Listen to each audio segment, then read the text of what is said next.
Jalpan Dev is regional head of sustainability solutions at RECYKAL. So what is RECYKAL's experience? Because that's a unique one. It's a digital marketplace, and the future is digital, future is technology.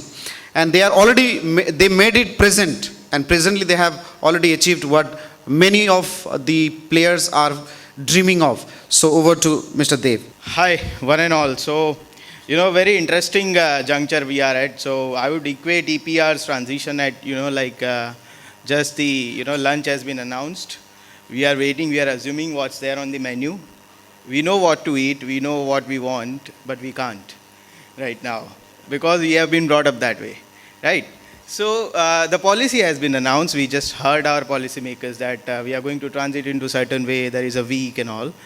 And we know what's going to happen, but we don't know how to do it. What are the enablers? I heard, Dr. Rai Saab, that, brands are not very hopeful about, the impact that EPR is going to bring. But I kind of, very respectfully, differ on that my personal belief, all right, or my personal definition of what EPR is the viability funding gap, all right, or gap viability funding, rather.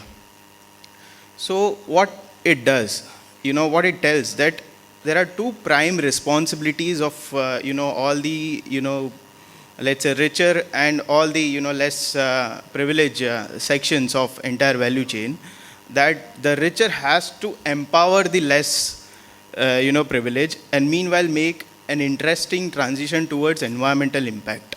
And one has to report it meaningfully and connect, financial implications. So we are not talking about one-dimensional, EPR just implementation. We are talking about planet, people, and government. And who are the keys, right? So we are the keys. We are the, cogs in the system. So I know everyone is hungry, so am I. No guesses from the size, right? So I'll just quickly wrap up, few implementational challenges, and I would not tag them as challenges, but opportunities for growth also. And I would quickly wrap and summarize how RECYKAL, is serving as one-point solution to everyone, right? So first, my, personal submission to EPR policy, which is announced, is the degree of recycling and pricing is not mentioned, all right? We heard that there are various technologies where various ways to recycle a tire. All right, you can just shred it and sell it off. Is it recycling? That definition is not there. And if I'm doing that, will I get paid same amount as someone with the very high-end pyrolysis plant recycler? So that tab is not given, and that is something I've observed in plastic EPR as well. So that definition needs to be there. Once the definition that, what brings that definition is the data. So that is where we are functional. We are connecting entire value chain from collectors to recyclers, all right, across India, and having certain behavioral baseline that where we need to improve. And once we have that, we can always offshoot. We are 1.3 billion strong people. And as I said, it is people, brand, and it's a synergy. So that is one challenge. Or one opportunity rather. For people like us, opportunity. We are enablers, right? The second and very kind of, let's say, potentially appealing question I would like to put forward, that does recycling mean circularity? Or what is the definition of recycling? So I would just throw it out in the open. I know we are hungry, so and I heard that we are continuing post-lunch also, so probably, we'll discuss more on that. And fifth is that integration, because EPR is amalgamation of government, collectors, which is, let's say underbelly of entire system. They do not want to pay GST because they are not, aware about what are the implications and all. So we are talking about aggregators, age-old kabaddi walas, and a simple, humble guy who collects tires and sells it to someone who is willing to buy. All right. So, government, collectors, and then logistics. So to integrate them on same reportable lines, all right, and convince brands that okay, this is the complete traceability that provide.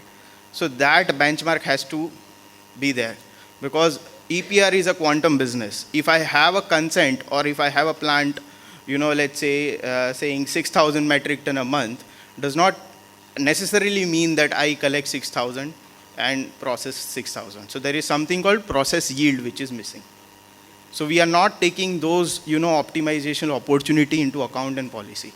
So lastly, I would just summarize that, baseline creates vision, vision creates clarity, clarity brings impact. And we are the data enablers. We bring entire value chain, and we are sitting just in that corner. So I would, post lunch, I would entertain any question, any, what we do, more clarity also. I'll share my personal coordinates also, since I'm part of, next session also. So I will just leave it here. And these are the questions that I asked. And now I request all the, participations to help us draw that data line and, push it towards more meaningful end. Hello again. Good afternoon. Hope you had a good lunch. So I'll, rather than, sharing my, one-sided learnings being relevant in exclusively plastic waste segment, I would try to connect what it, I would like to draw parallels. Because first learning, as I shared, is that recycling, the word itself has layers. It is very subjective, and it is not very defined in fine nuances along with the technicalities of the subject. All right. When we say recycling, any kind of value addition from the collected wastes was counted earlier. I'm talking about 2016, when the PWM rules came into, picture. So the talking about exclusively plastic. All right, our general, Indian layman tendency is that you use any packaging unit, anything, and you just throw it away. So to channelize that kind of waste, all right, was extremely, challenging kind of a segment. So as we say and discuss this in, very polished arena, that we all are sitting and thriving and dancing on the shoulders of thousands and, lakhs of the Safai Sathis, right? Those who are actually the end or starting point of the impact. So if we integrate that, if we standardize that effort, all right, and that is very, type agnostic thing. So be it any kind of waste, if the collection points and collection people are integrated and empowered, all right, using population density, state GDPs and state consumption methods, state consumption, baseline nuances, we can have at least empirical data to compare anything, right? In plastic, when I was managing, one city called Surat, which is the second cleanest city in India. So, everything was documented, but I could not draw that what kind of waste will it come tomorrow, whether will it be more LD dominated, HD dominated. Then I started having, metadata, collecting metadata. And I learned that whenever, the marriage season comes, the consumption of PET bottles, increases. Whenever, there is Diwali, so LD foil and aluminum foil, I'm getting more waste. Whenever the COVID hit, Tetra packs and all the storage kind of, started shooting up, right? You travel to Punjab and states like Gujarat, there is a huge consumption of dairy, so you will find LD kind of waste over there. So that is not a challenge in tire and rubber, but still, traction, the trademarks. I'm by profession an automotive engineer, so I understand when you go into nuances. So traction plays a huge role in tire deterioration, right? And also we are on the threshold of welcoming EV on very heavy segment, electronic vehicles. It is not very greatly controlled kind of vehicles. All right, so braking itself is challenging. Also weight is an issue. So tire has to be remapped. The designing has to be, again relooked at. And I hope the industry leaders like, Continental and Apollo are already considering fast. So there is a shift. What I'm pointing it out is that we need standardization in everything. And to standardize chaos, one needs order. And to imagine that order, one needs data, one needs digitalization. Why?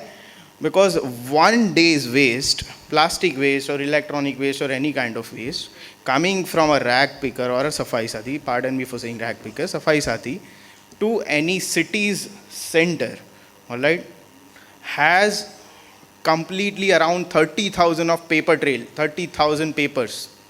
That is the average that I came up with.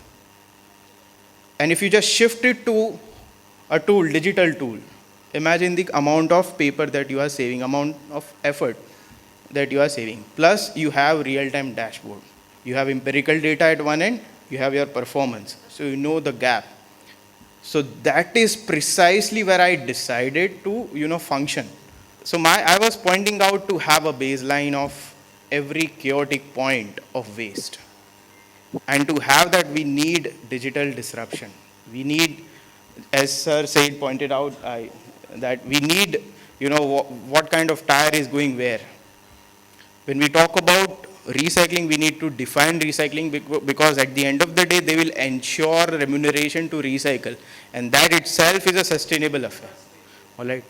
So once you do that, all these environmental impacts, connects to a very promising, upcoming and compulsory possible financial impact called ESG. What did you do in your environment, sustainability and governance? So once you have that kind of data ready, your ESG report, BRR reports, your GRI filings, TCFD, everything becomes very easy to and transitable. So for a brand and for a recycle, it is imperative that you track your efforts, you document it, you try to standardize it because see, recycling and waste aggregation as a culture predates this EPR by 300 years, right? If you see aggregators, any city's aggregators, they are more advanced than any kind of, system proprietors. But there is no standardization. So wherever there is aggregation system presence, push for standardization. Wherever it is not, just look for human empowerment, and that's how we can grow together. So that is what my learning is. It's the combination of people, policy, and brands. So brands will enable policies, all right, and policies will empower people.